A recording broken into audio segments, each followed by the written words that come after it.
Hey, what is up guys? So we are going to be doing the deck profile for the Magical Hat Harpy deck that I was playing a few days ago, and it actually is a pretty good deck. Now I wouldn't say it's a tier 1 deck, but it honestly has some good matchups. Like against Dragon Rulers, this deck actually has a great matchup because there's nothing dragons can really do against Harpy's Pet Phantasmal Dragon because they can't target it with an attack or a card effect. So this card basically gets to hit him for 6,000, and usually dragons don't hit back row, so it's pretty good.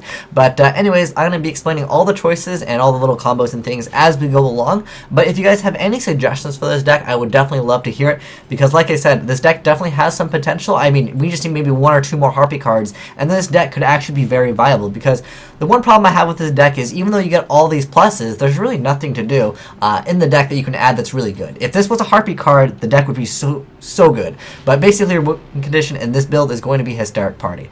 Now, first off, I do want to mention I went ahead and dropped the Harpy's Pet Dragon simply because it's not a good card to draw. I don't like drawing this card, and originally I was also playing a Quill Pen of Goldos to recycle the Harpy's Pet Dragon, and you know, Quill Pen is not a bad card at all, but you know, recycling this card is definitely good. But like I said, I hated drawing this card.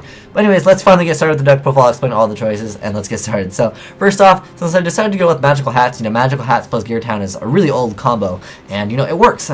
And don't worry if you happen to draw Gear Town, it's not that bad at all. You can go ahead and use Gear Town and then place another one on top of it, but you want to set the other field spell, because if you activate it, you'll actually miss the timing for Gear Town, because it is technically an optional effect.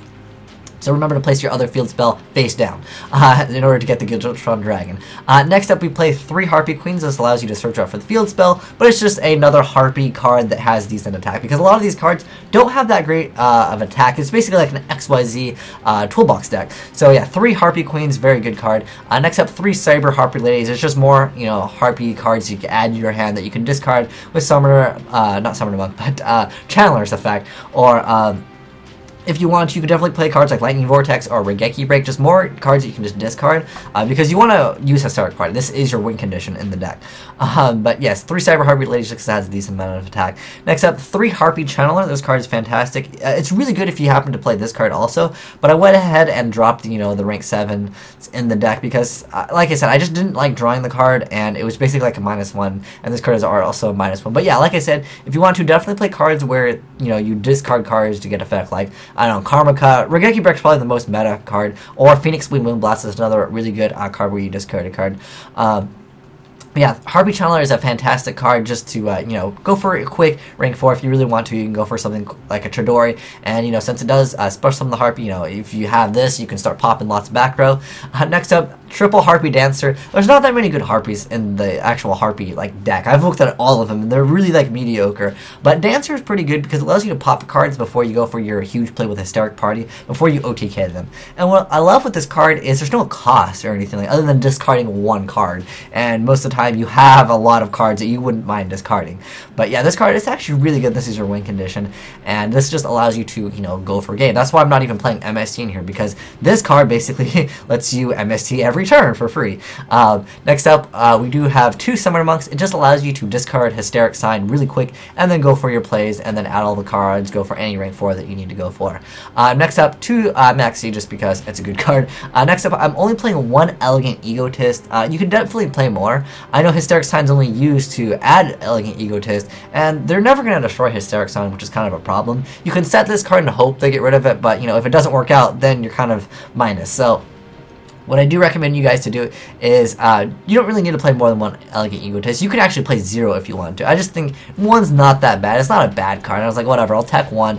And honestly, it's not that bad at 1, guys. I don't really mind it. But like I said, your win condition comes off this, which allows you special summon all of them Harpies. Next up, 3 Duality, because you want this card as quickly as possible. And if you have Summoner Monk, well, then you can just discard Duality. You're all good to go. Next up, I play 2 Forbidden Lance, because I love Forbidden Lance. It's a fantastic card.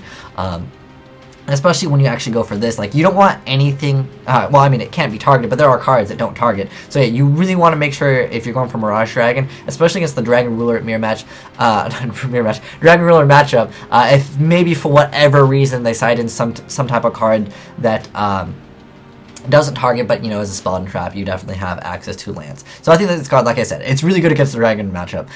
Next up, 2 Gear Towns just used for the magical hats. Next up, 3 of the field spell because you don't even need MST. 3 Icarus attack because it's Icarus attack. This card is so good, even though it's basically used in Black Wings.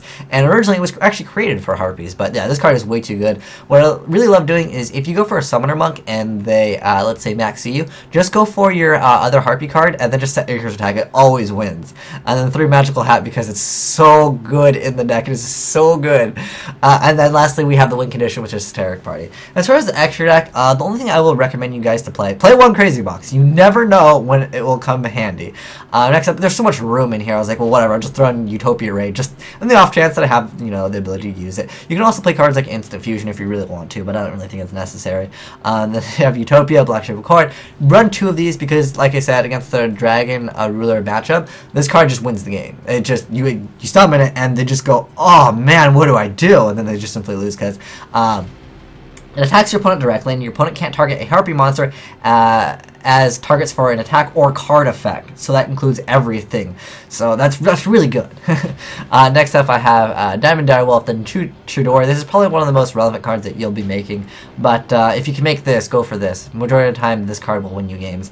Then I play 1 Maestro, 1 Emerald, and then 2 Dwellers in the off chance that I ran into, you know, maybe Mermails. But there was a game where I played against another Harpy deck, and I really wanted 2 Dwellers. Like, I just didn't have one. This card is so good because it stops them from being able to add the cards with Hysteric Sign. Lastly, 1 Gaga Cowboy just to make my opponent very salty. But as far as other cards you can play in this deck, now I've tried the Tempest build, and honestly, it hasn't been working as well as I'd like to. If I'm going for Tempest, yeah, I'll probably end up playing the Harpy's Pet Dragon, maybe something else to go for more rank 7s. I've seen players play Call of the Haunted also in the deck. I mean, you always happen to have Summoner Monk, because I mean, it's a once per turn effect anyways. So if you Call of the Haunted, it's not bad in this deck, don't get me wrong guys, but like, I love the ability to just go ahead and start party and then just be like, oh, I can make a whole bunch of XYZs and now I win. Like, it's so OP to be like, oh, you know, what's funny is you don't have to, like, there's nothing that you require for this. Like, you don't have to control a Harpy. Just discard 1 card and then special summon like 5 Harpies. Like, how is that fair? And obviously they all get special summoned at the same time, so like you don't get to pop 5 cards when you go for this. But if you XYZ for another Harpy card, which this happens to be, then yeah, you could technically pop more cards. But you can try the rank 7 build if you want, but like I said, there's a lot of dead draws, and like there's nothing to search for off this. I mean, I guess you could search Pet Dragon, but like trust me, you don't want this card in your hand. If you are trying to play with the Harpy's Pet Dragon, I could, you know, recommend you to try out Quill Pen. I never really got to use it that often. I used it once, and at that point I was like, well, I already have too many wins in my graveyard. I'm just going to go for Hysteric Party and just win the game. But like I said, other card, let me show you Wind Blast real quick. Because you might not be familiar with it, but it's a pretty decent card too. This card and Regeki Break are probably one of the best cards where it's like you discard a card, then you get, you know, some effect. But yeah, like I said, you want to discard this card, and then you'll be getting, you know, 3 cards, and it's like, it's so good. Your opponent always thinks it's OP, but honestly, guys, there's not that many cards that are that great to add. Like, I usually end up adding 1 Channeler, 1 Dancer, and then 1 of the field spell, or 1 of these, so I can just like ditch it and then search for the field spell. But yeah, this has been the build for the Magical Hat Harpies. If you guys have any suggestions for this deck, like I said, I definitely want to make this deck better and have some more fun with it. But anyways, thanks for watching, guys. Asian Eyes signing out.